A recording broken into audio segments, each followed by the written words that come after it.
everyone. Welcome to the Ohio Valley Treasure Hunters. That's right, we are back. Clint, what are you doing? I am playing with the Green Goblin I found from 2005. I got it at Goodwill for $1.79. That's a heck of a deal because that's a collector's item, and I know it's worth some money. Now, we've been away for a while. Like I said, I went back and redid some of the episodes, and this coronavirus pandemic kind of put a stump in our flea markets. But here we are again, and Well, Kev was working on the page trying to fix everything. I was out and about trying to find everything humanly possible and spend as much money as I humanly possibly could. And I found a lot of good deals, which I really never got a chance to show anybody due to the pandemic. But like Kev said, heck of a game lot that we got today. We got Majora's Mask, it's still sealed. We got Zelda Ocarina of Time, we got Castlevania for the Nintendo 64, Street Fighter 2, and Power Rangers Fighting Edition for the Super Nintendo, still in a box, manual complete. Then you got Star Wars, Dragon Ball Z Budokai 3, the Guy game, Star Wars Racer, Dragon Ball Z 2, and we got 6 hack games. We got Infection, Mutation, Outbreak, Rebirth, Reminisce, and Redemption. I paid $1 a piece for all the PS1 or 2 games, and I paid $5 a piece for these. The total I paid about $37, which is a really good deal for what's there. So overall, it was a pretty good transaction at Cash Night today. yeah, pretty cool. And this summer, I've found a lot of good vinyl records as well that I'll be showing you here later on too. But anyway, welcome back, Ohio Valley Treasure Hunters. Don't forget to hit that like button. Exactly. This is Clint from the Ohio Valley Treasure Hunters, and yes, this is kind of the off season for hunting for games and stuff like that, but this is my current situation. I think I got a little bit of a overstock on some stuff. Let's take a look.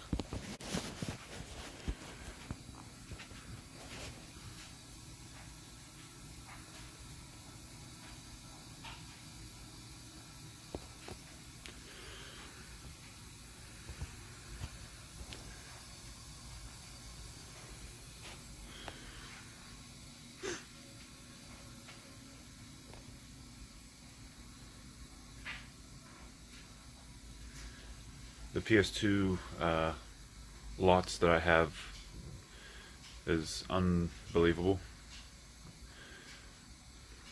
There's 3 more rows behind these rows that I'm showing you guys now. Some of this is my personal collection, by the way, just to let you know.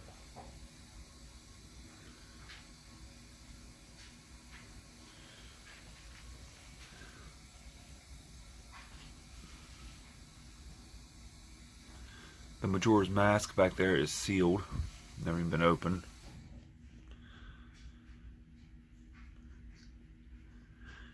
We got PlayStation 1 games. This is my personal collection here of games that I do have.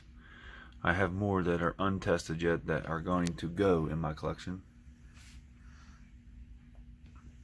I'll save the Nintendo for last because I think it's pretty impressive of what I have.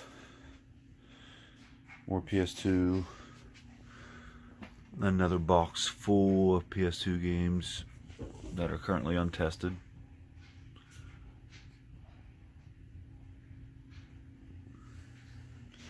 My personal Wii collection. Let me get the bag out of the way. It's got some cool games. My testing station, which you can tell is a little crammed up at the moment, with some more PS1 games that are currently untested. Then there's more GameCube games and more PS1 games currently untested. A couple little Nintendo games that are untested. The 2 on the bottom are going in my personal collection. Some more DS, 3DS stuff. Just some cool collectibles of mine. Some more cool collectibles. Yes, those are the original Mega Man figures, if you're wondering. I do have the little fire blaster, by the way. A lot of the original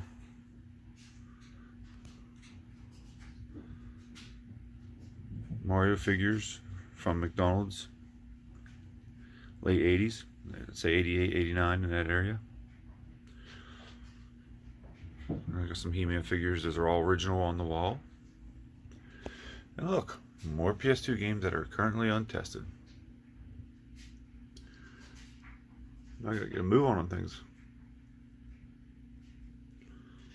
And we got Wii games currently untested that I gotta get to. Look at that stack. Super Nintendo down here is my private collection. And I got my GameCube collection right next to it. I know some of the games are hard to see, but there's some really, really good ones. That cleaning kit is sealed. Still has an original Babbage sticker on it, which is pretty cool. I got a Sega Dreamcast in that box there. Let me get to it. See, I got the Dreamcast still in a box, and I got another one in this box here. Got a Nintendo 64 in that box, and here's, I picked these up at a yard sale this year. The crystal version. Wants to Be a Millionaire. It's Game Boy Color. It's still in there. Silver version. Gold version. I got some extra sleeves. Ton of cases and manuals for the original Nintendo. Empty cases for multiple games. Atari. Boatload of systems. Non-working stuff at the moment.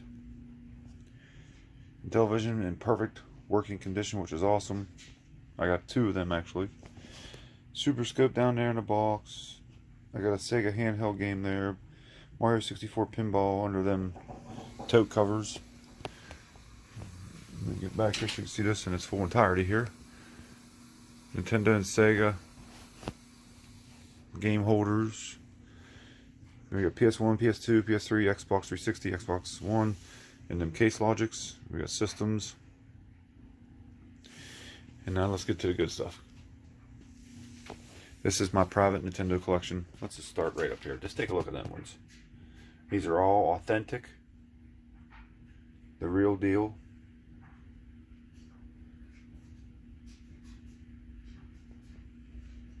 Yeah, that's DuckTales too, by the way. And we got some Tengen games, unlicensed in America.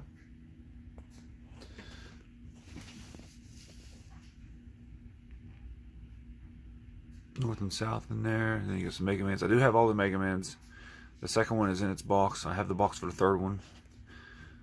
I have the manual for the 6th one.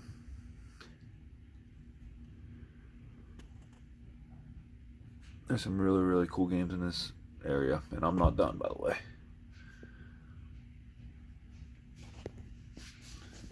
This is just the beginning of it.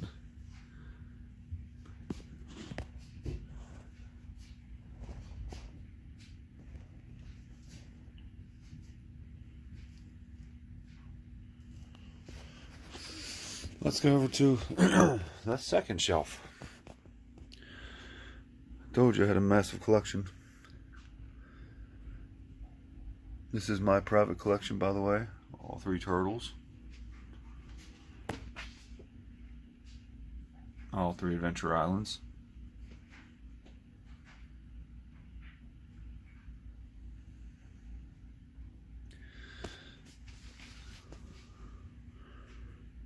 Ghosts and Goblins was always one of my favorites. Circus Caper, as much as I hated it.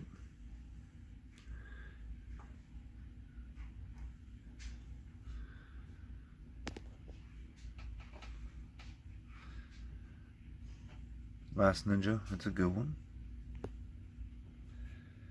Godzilla, Donkey Kong. Back up here a little bit, let's go down there. Let's just scroll down there a little bit. If you look real close, I'll get you down there. It's hard to see, I know. Light's not very good down here, but Bucky O'Hare.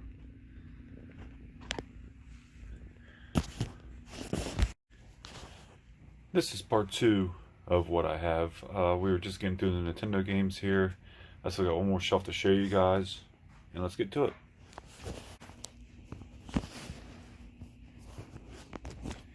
As you can see, the Zelda DS carrying case looks like a lunchbox. It's pretty cool.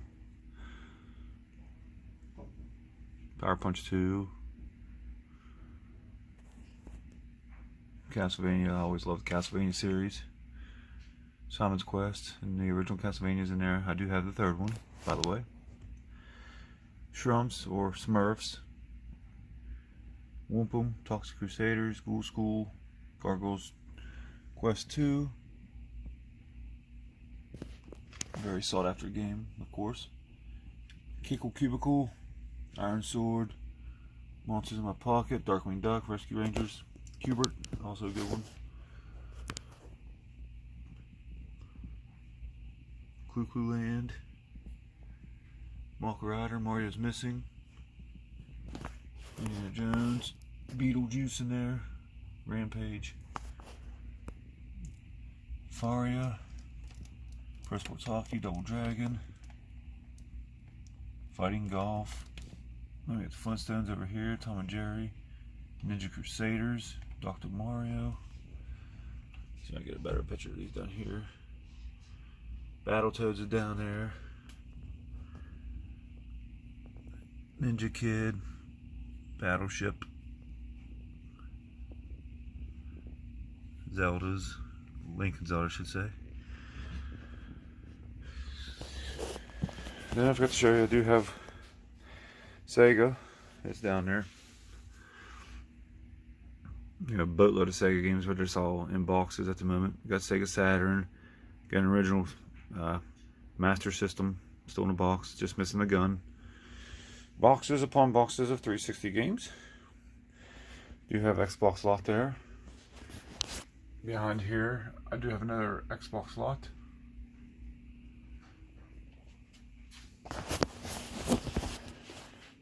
That was the game room in a nutshell. Yeah, there's a lot to do down here during the off season, so that's what I'm trying to do, get some stuff out. But like I said, if you like what you're seeing, subscribe to Kevin's channel on YouTube, or even my channel, and hit that like button if you like this video. And hopefully we can get you some really cool stuff here once it starts warming up here in the spring. Get some yard sales. Hopefully the COVID will kind of pass over, I'm hoping. But yeah, I can definitely do a lot more videos. I got a ton of toys I can actually start showing off too, but that's another day, another time. But this is Clint from the Ohio Valley Treasure Hunters. Over and out. Hello, Treasure Hunter fans. Big Kev here. Right now, I'm going to show you some of my vinyl record collection. I found a whole bunch of vinyl here within these past few years since I've started collecting. I'm going to show you some of my awesome vinyl finds that I found, and also I'm going to show you what to watch out for too. Alright, so last week when I was off, I organized all of my vinyl. I got old country here, I got classic rock here, and up on that shelf I just got a bunch of randoms. But here's some of the cool ones that I've got. I've got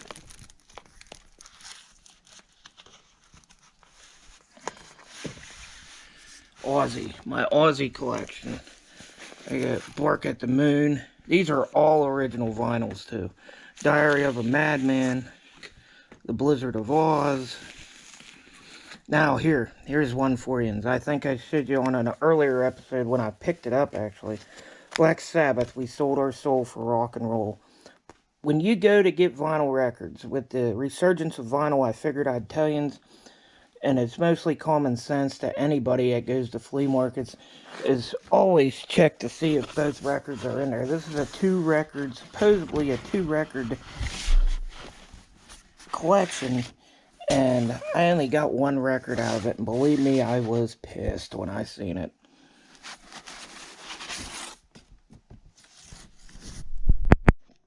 Here's some more vinyl that I found of Aussie. Live Mr. Crowley. It's a picture disc. I found this over at Nail City Record over in Wheeling, West Virginia. If you're in the area, check them out because they got some pretty good deals. Also got Aussie Speak of the Devil. And that's it for my Aussie. I have a bunch of Elvis Presley. As a matter of fact, Elvis Presley. I got the Blue Hawaii, the Moody Blue, the Hawaii from whatever. I wanted to show you. This was on eBay. Master of Puppets. Watch when you're buying vinyl online. Because it said in the description vintage, and it wasn't vintage. It wasn't vintage at all. I mean, I really haven't got into the newer vinyl yet. But here's how you can tell whether it's vintage or not. Let's say Metallica, number 1. Blackened Records, Metallica was Elektra there for a while. Also, there's a website. That's a big fucking difference between whether it's vinyl or not. There was really no internet when vinyls were originally being pressed. And also, with these newer vinyls, they're a hell of a lot. They're a hell of a lot more like heavier than what the vintage vinyl is. So if you're looking for vintage, I don't recommend ordering online. I really don't. Now then, also I've got the J. Isles band. I got the Marshall Tucker band. That was another good one I found this year. Eddie Money, and John Cougar Mellencamp. I found John Cougar and Eddie Money when I was in Florida, actually. My Elvis Presley collection, I actually got like the Christmas album, Welcome to My World, Moody Blue, live via satellite. For those of you older ones on here, I listen to just about anything. My favorites are like older country and all forms of rock, classic rock, alternative rock, especially some from the 90s. Then I got some comedians like Steve Martin. Steve Martin's a wild and crazy guy.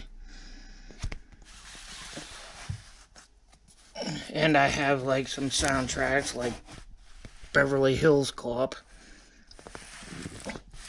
Let's go down to the countryside. I have some of the greats like Hank Williams.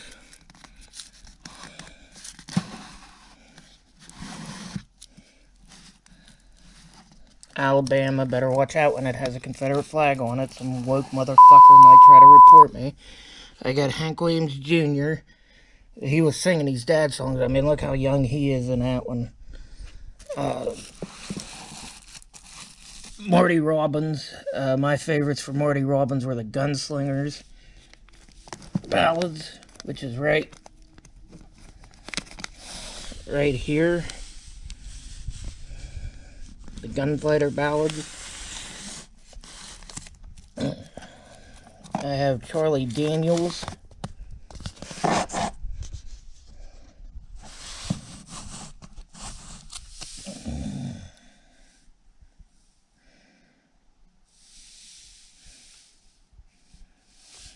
And one of my favorites, I found George Strait's Greatest Hits. George Strait's one of my favorite country artists.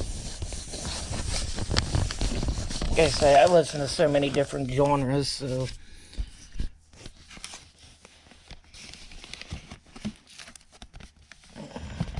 just depends on what kind of mood I'm in. 1 minute I'm rocking out, next minute I'm doing that. Sometimes 1 minute I'm rocking out, and the next minute I'm listening to some old country. I grew up on the older country, that's why I really enjoy it. Like, I got Charlie Rich, Charlie Daniels, he just passed away this year, R.I.P.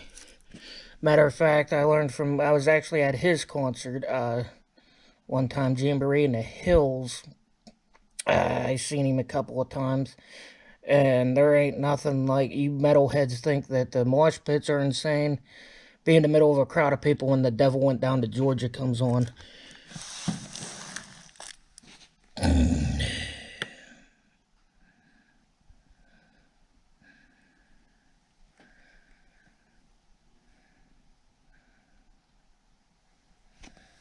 Here's another good country artist, Ronnie Milsap. The Greatest Hits of Ronnie Milsap.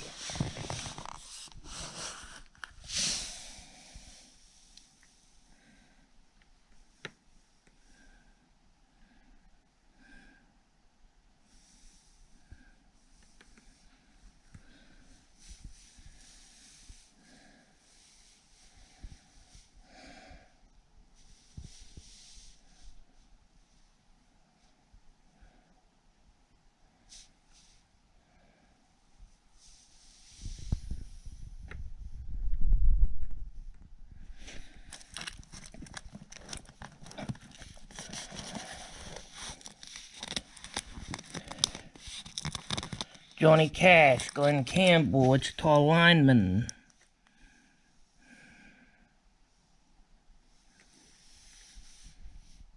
John Snyder. I actually met him at SteelCon at a convention one time. Very, very nice guy. Really is.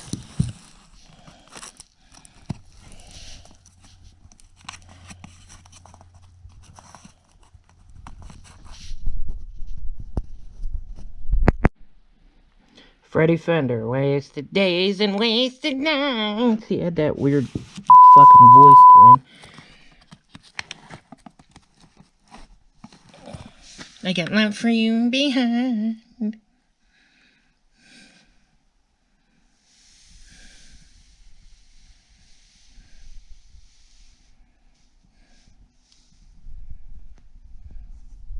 My other randoms, I've got a bunch of variety records, the best songs of the 70s, the 80s, greatest Christmas songs of all time, 20 super rock hits.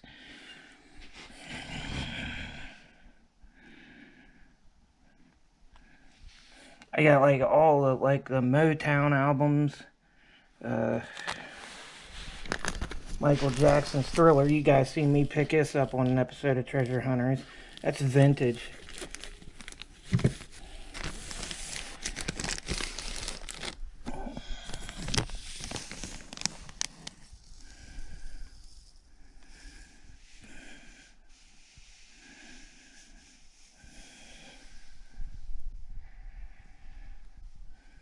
Then I got ones some random ones like Bobby Vinton, really old ones like Bobby Vinton, Roy Orbison, Billy Ocean.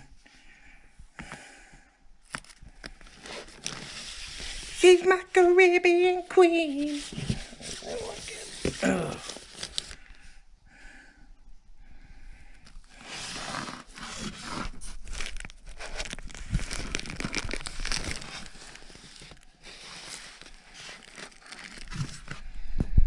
Vinyl record collecting is definitely a fun hobby to get into. Now, even with some of the other things that I collect, like old video games, old action figures, trading cards, some of the things that you've seen on past episodes, for some reason, I get ripped the hell out of for collecting these vinyls. I don't know whether it's because it's so mainstream and vinyl's coming back, or what it is, but as you can tell, a lot of my vinyls are vintage. I started collecting a few years ago when I got that Victrola music box for Christmas, and I think it's a fun hobby. I mean, just like with the video games, everybody's got these emulators. If I can get it on console, I'm getting it on the original piece of hardware.